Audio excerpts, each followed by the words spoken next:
La richesse économique d'un pays sont ses entreprises. Je vais vous citer les plus grandes entreprises du Cameroun et à qui elles appartiennent. Première position, on a la Société Générale, qui est une des principales banques françaises et une des plus anciennes.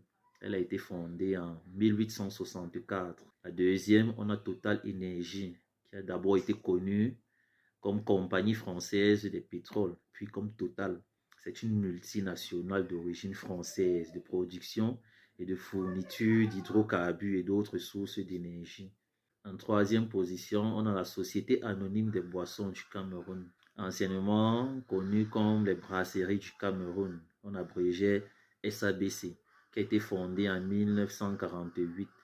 C'est l'une des plus importantes entreprises camerounaises et l'une des entreprises du groupe Castel qui est française. En quatrième position, on a Eneo Cameroun, qui est une société anonyme à capitaux publics minoritaires, concessionnaire de la production et de la distribution de la vente de l'énergie électrique au Cameroun, appartenant au fonds d'investissement britannique Actis, qui détient 51% du capital.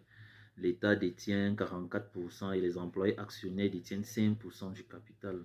En cinquième position, on a Tradex, ou Trading et Exploitation. C'est une société de commerce et d'exploitation du pétrole brut et de produits pétroliers camerounaises qui existe depuis 1999. Il a été fondé en 1999 par la SNH, la Société nationale des hydrocarbures et d'investisseurs camerounais et étrangers. Sixième position, on a Orange Cameroun, opérateur de télécommunications au Cameroun. D'abord Mobilis, puis devient en juin 2002 Orange Cameroun, filiale de l'opérateur de télécommunications français ayant acquis la marque.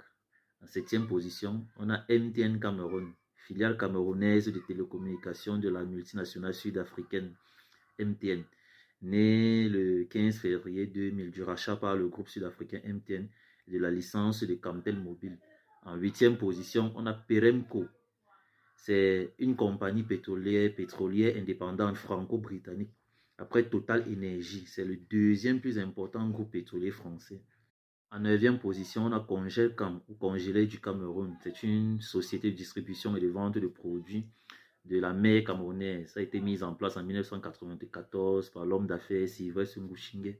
En dixième position, on a Olam International, qui est une entreprise singapourienne de négoce et de courtage de denrées alimentaires. Son siège est situé à Singapour. Le groupe est contrôlé par le fonds souverain singapourien Temasek Holdings. Ses activités s'étendent sur les 5 continents et particulièrement en Afrique, notamment très présent dans le